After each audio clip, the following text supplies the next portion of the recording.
wallazi yatawaffakum billail. Allah anu ngaheeskeun ka urang ti peuting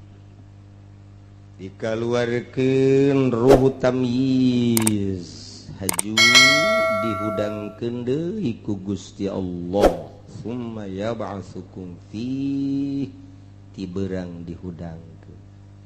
urang digawe wa ya'lamu ma jarahtum Allah nyahueun kana naon nu ku urang dipigawe hirup urang sare hudang gawe sare hudang gare sare hudang gawe kitu bae datang ka ira liyuqbo ajalum musamma datang ka aja kabeh geus aya dokumena ajal-ajal urang dek dipiheulaan ku gering heula deukeun teu dek diberes sugih atawa susah geus ngabogaan dokumen ajal kabehan ngan eueuh nu nyaho satungtung rizki urang aya keneh nu bakal asup ka jero beuteung berarti can datang ajal urang sakitu bae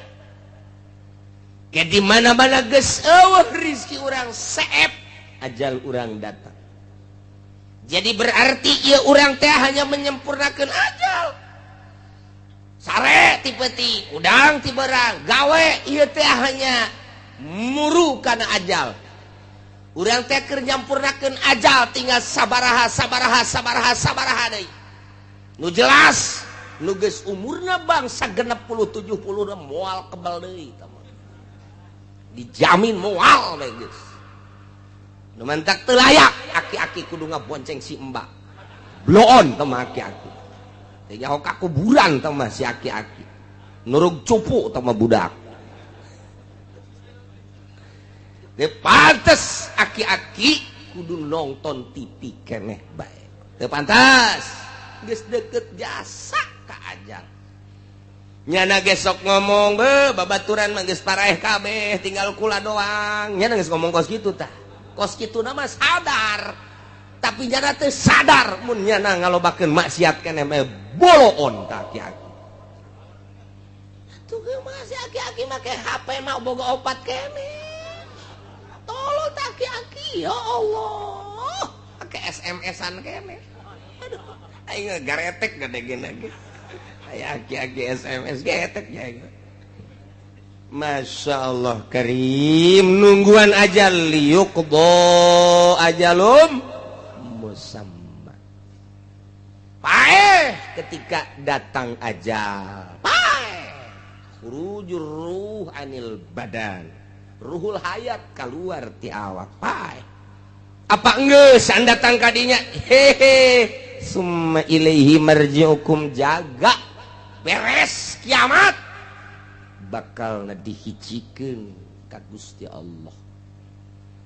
geus hiji di mahsyar teh dek dinaonkeun summa yunabbiukum bima kuntum ta'malun Allah bakal ngabejakeun hiji-hijina pagawean urang waktu urang di dunia ih sararieu biasa sing hade biasa sing hade jasa cenah kiai asana kula mah keur ngora loba jasa dosa asana moal dihampura blon tah nu kos kitu tah blon pangeran urang mah beda jeung pangeran Kristen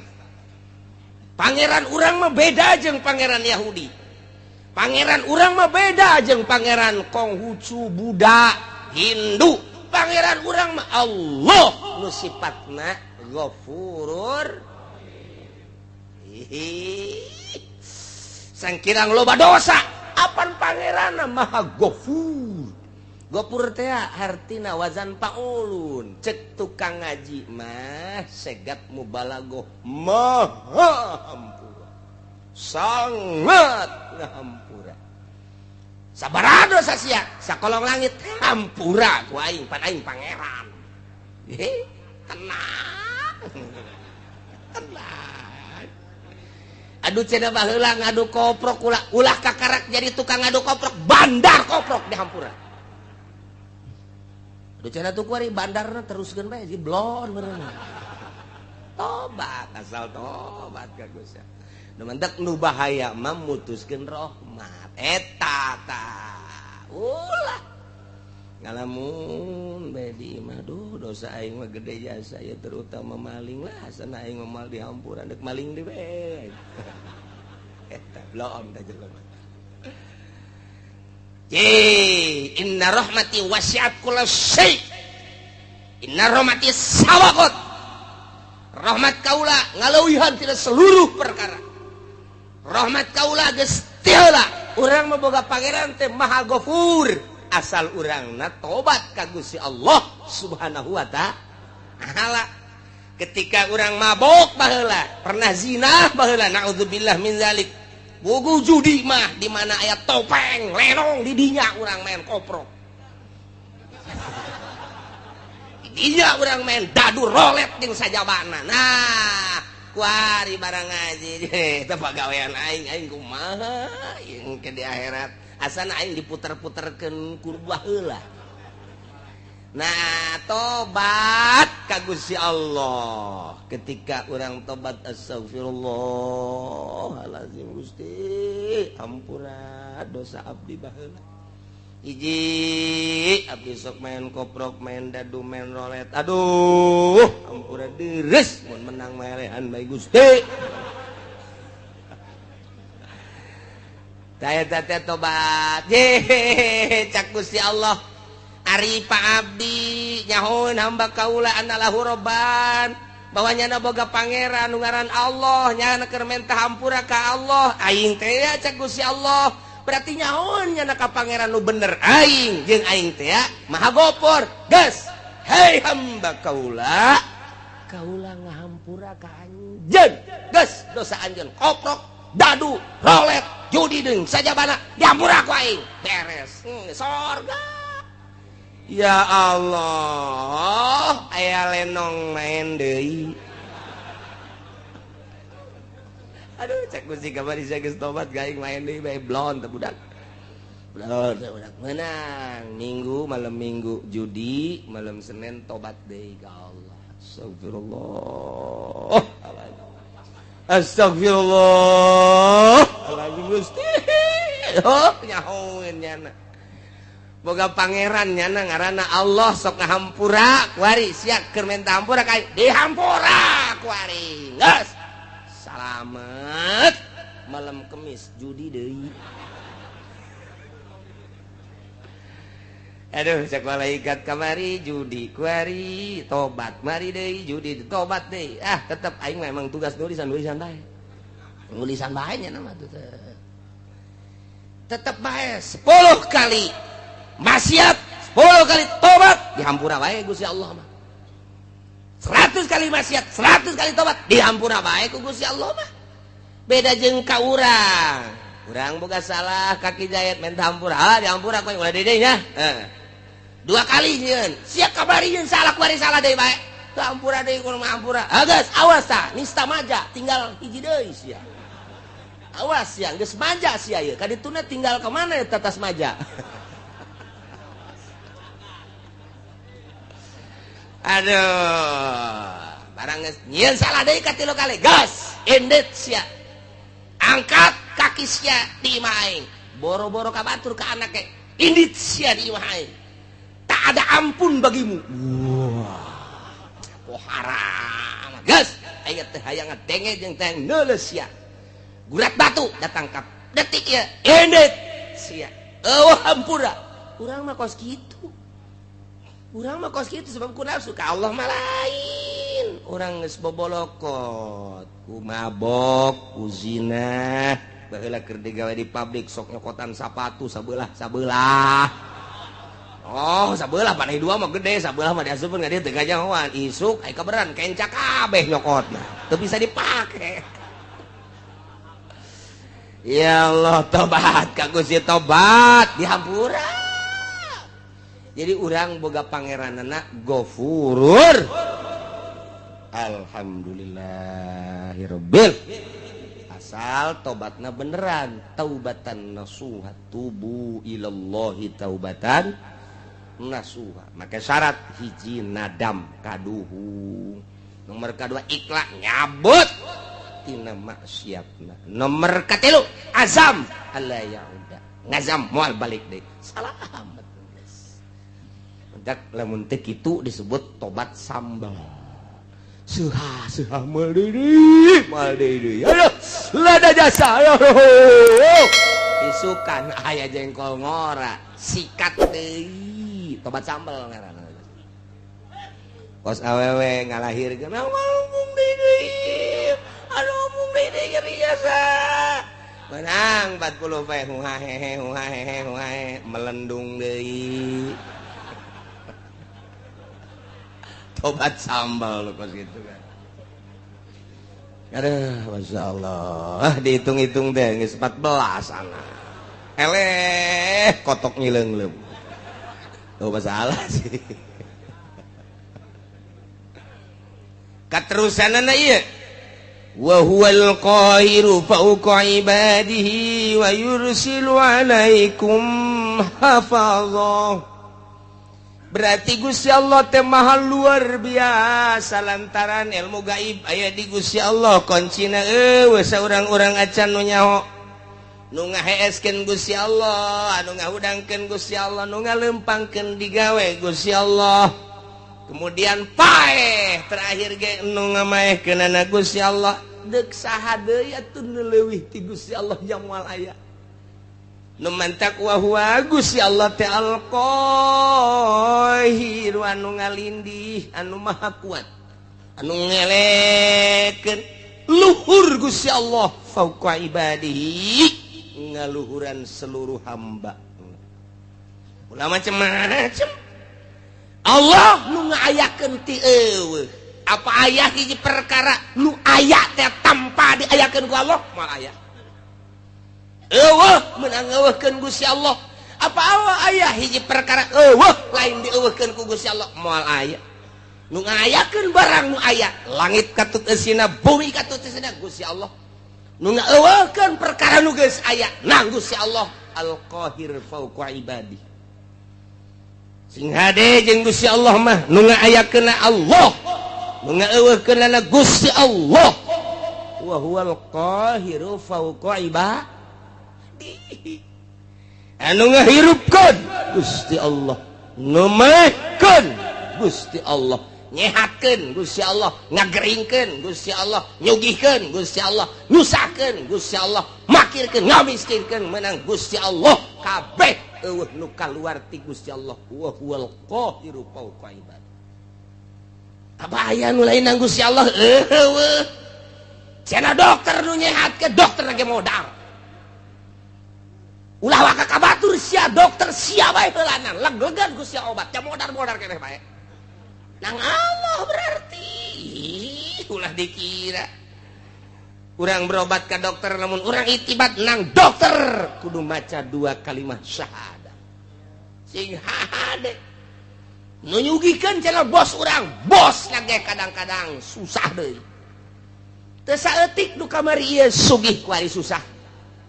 embungeun jana susah cak Gusti Allah susah sia susah bae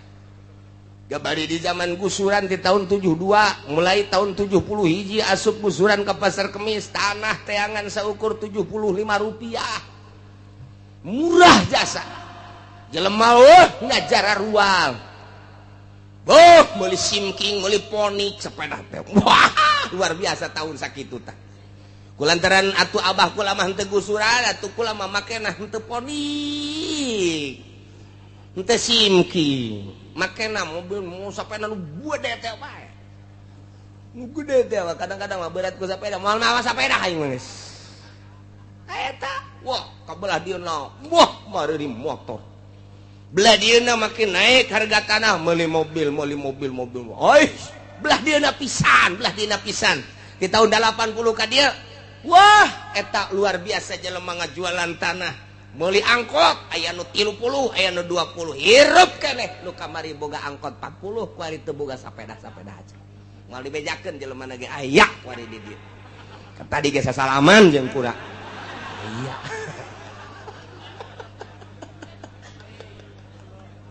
aya ya Allah lalakon harta sig hade daekeun yang hayangeun nyana teh eta teh kada teu wah susah sia kamari sogih sia turunan Muhdi Bupati Muhdi luar biasa raja di Kabupaten Tangerang moal aya 2 Bupati Muhdi wawasan kahareupna luar biasa sehingga tanunyeun jembatan Cisadane kemudian di belah dinya teh aya terminal sisi jembatan di dinya aya terminal eta hasil pamuhdi kula keur sakola SD begitu datang gubernur Jakarta dicacat ku gubernur cak gubernur teh pamuhdi pikirannya terlalu pendek ini paling 10 tahun kita berwawasan harus 50 tahun ke depan 10 tahun penuh ini di sini jangan di sini cek leli buat terminalnya. Walaupun enak sekarang 10 tahun bener baik. Nah iyalah gubernur Jakarta sakara. Ali Sadikin. Oh, ulah naik jeung sia mah. Ali Sadikin. Wawasanna luas, oh bener. Tapi di alam sebab naon? Nyana menciptakan sebuah terminal anu luar biasa strategisna. Di daerah Gondrong Cipondoh asup kadinya di Pasar Kemis Balaraja asup kadinya soal strategi diakui tapi soal ke depan paling 10 tahun baheula kula inget bae istimewa Pak Ali Sadikin memuji Pamuhdi sugih Pamuhdi teh eureun jadi bupatina pelepas teu kudu dicaritakeun ku ari Masya Allah keluarga terus kebelah dia namun kukula diceritakan ketua DPR Tangerang di zaman harita nyaho kula kok bisa nyaho babaturan abah kula berangkat ke Mekah pada tahun 75 ngahiji di dia waktu aya anu nipu di Pasar Kemis ngerekrut jamaah haji Tony ngarana tuh bener nyana katipu berarti tah loba ngajakan abah kula terus supaya kanyana dipapageun make sedan kula ge milu sagala teu lah cak abah teh moal kadinya lain dirarasaan sabaraha puluh manusia nu katipu ku Patoni per detik ieu teu puguh tarangna teu puguh bujurna ka abah kula mah jeung urang Tangerang jeung ketua DPR nyana nu milu ka dieu sugih jasa kanyahoan sugihna angkot Tangerang Kalideres Cengkareng nu nyana kabeh di sampingnya jadi ketua DPR mau dibejakeun ngaranna sebab gua geus tarusah aya incuna ku nu ngaji ka dieu seuri bae nya bener nya salaman tadi ge salaman aya incu si eta naik angkot ku ari mah baheula boga angkot ku ari naik angkot keur carita harta sugih jasa pat susah jasa ku ari nang saha eta nang Allah wa huwal qahiru fauqa ibadi Soeharto 32 tahun ngajabat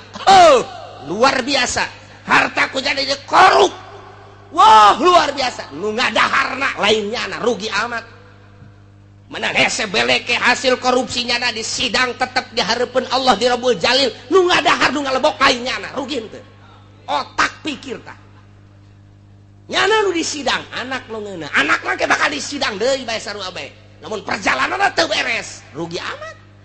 jang pemikiran urang jijah heuh nya aing anu kitu neangan kunaon batur anu menikmati deres mun teu disiksa nang saha eta Allah nu ngakitukeun wa huwal qahiru fauqa ibadi lenser Soeharto jambungeun lenser nang Allah lawan Gusti Allah wa huwal qahiru fauqa ibadi lawan Gusti Allah cek Gusti Allah sia dega lawan aing buang kawaraha amat disunamikeun sia ku aing di Denmark nyaci maki Kangjeng Nabi Muhammad di Amerika nyaci maki Kangjeng Nabi Muhammad demo di unggal negara teu dilingseuh ku negara ku pimpinan negara masing-masing dek kaluar ti Indonesia teu meunang di berbagai negara dek demo teu bisa tinggal ngadoa ka Gusti Allah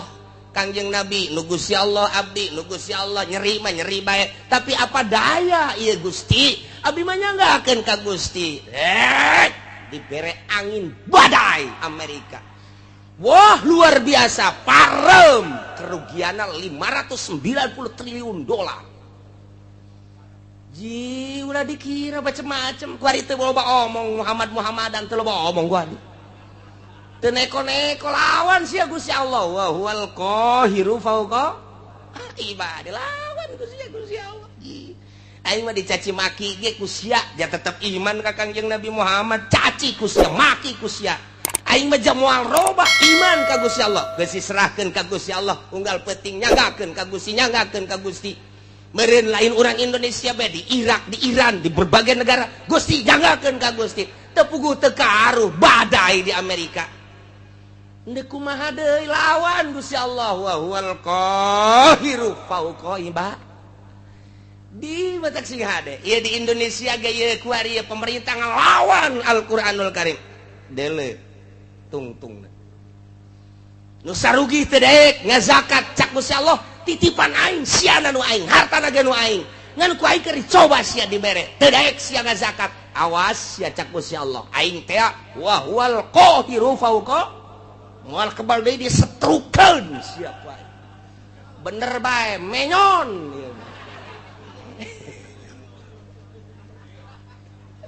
nu menyon ka katuhu nu menyon ka kenca nu leumpangna ingkleug-ingkleugan janu sugih eta teh ku sebab teu daek zakat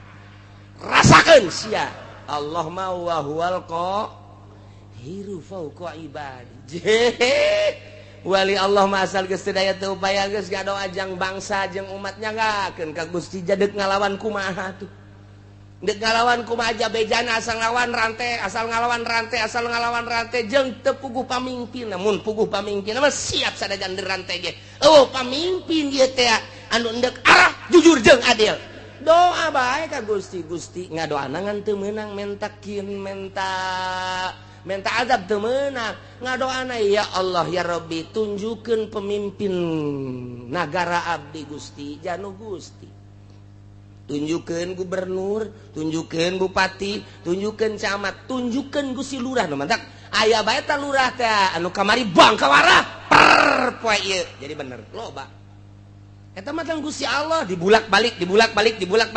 peuting nang Gusti Allah beurang nang Gusti Allah hujan nang Gusti Allah panas nang Gusti Allah urang hirup nang Gusti Allah isu pageto paeh nang Gusti Allah aya di luar naon kitu ngaranna kakawasaan jeung iradat Gusti Allah moal aya wa huwal qahiru fauqa ibadi lawan Gusti Allah mentak lamun geus diasupkeun ayat ieu ka jero boga naon atuh urang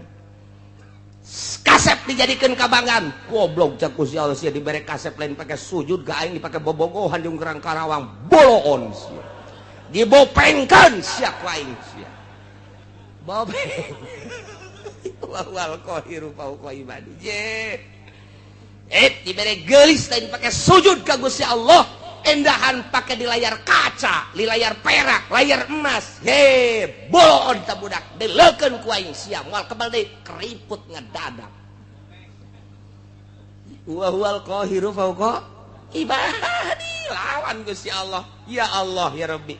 contoh nu sugih jadi susah lain setik nu gagah jadi lemah lain setik nang saha nang Gusti Allah nu turun tina jabatanana langsung nang Gusti Allah kitu keneh nu susah jadi sugih nu lemah jadi kuat anu rakyat jadi pejabat ngebuadeg ku ari mah nang Gusti Allah wa huwal qahiru fauqa ibadi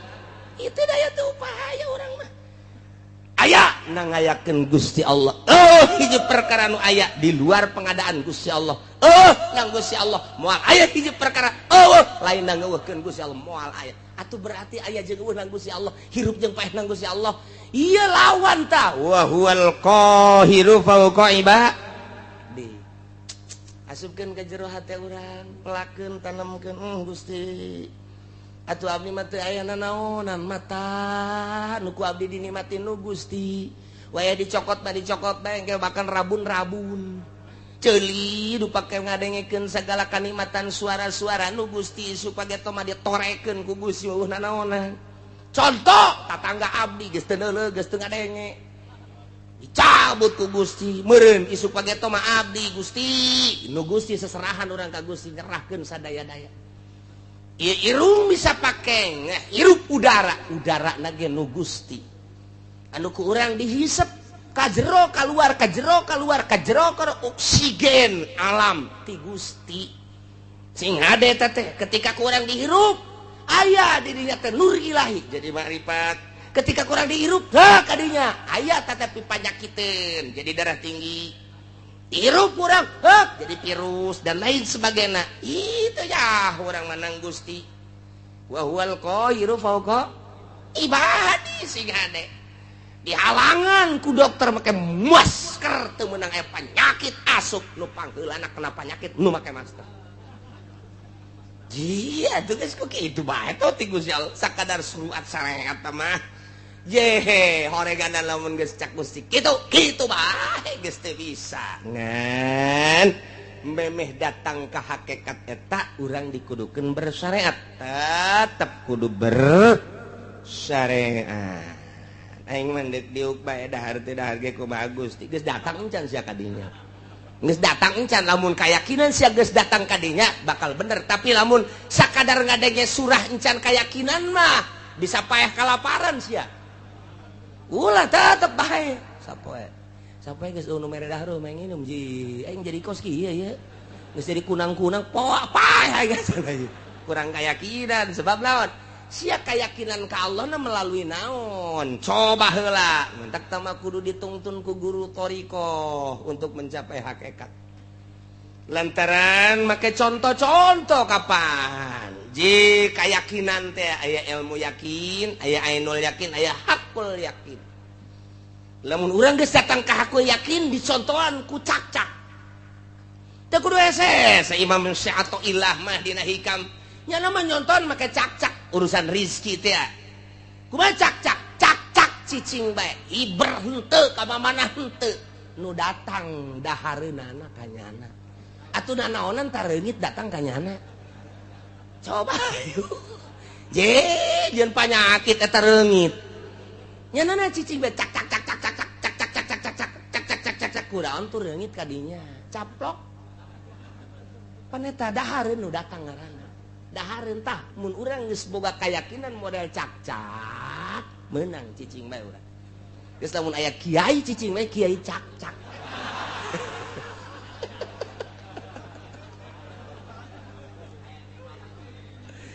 manuk onam cek sehato ilah manuk onam nyana aya hibran ti sayangna merendah keneh sanajan nyana teh berangkat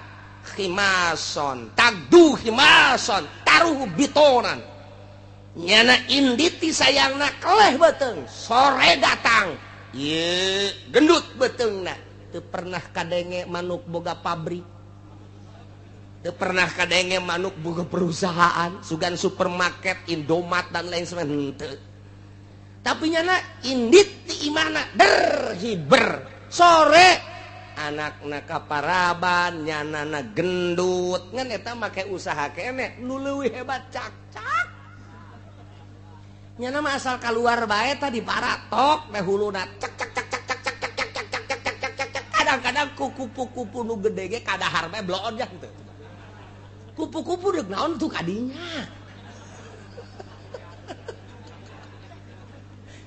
ya nang saha eta ngatur nang Gusti Allah wa huwal qahiru fauqa ibadi gua rendut eta cak-cak pohara jasa lempang teu daun henteu dahareun nu daratangna atuh berarti urang mah ieu blon eleh ku manuk eleh ku cak-cak make jeung gelut sagala urang mah neangan sesuap nasi make jeung teu salat sagala neangan sesuap nasi eleh ku cak-cak eta cak-cak kadengena doang kurang padahal mah Allah jika kadengena ku urang cek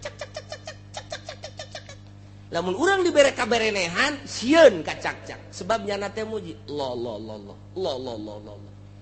urang lamun keur hees kieu aya cak-cak haju urang dibere kaberenehan Allah sial nyinggung aing sial sia Allah-Allahan aing kerek bloon sial bisa dipaehan ku urang cak-cak tak eta kitu teh eleh ku cak-cak urang waduh si atoh ilah mah geus pohar jasa hese urang nyaritakeun ilmu hakikat lamun eueuh si atoh ilah hese tah dibere contoh ku Syekh Athaillah teh datang henteu sia keyakinan sia kadinya datang ke manuk maka ikhtiar kene ngan sakit itulah datang ke cak-cak geus ikhtiar sama sekali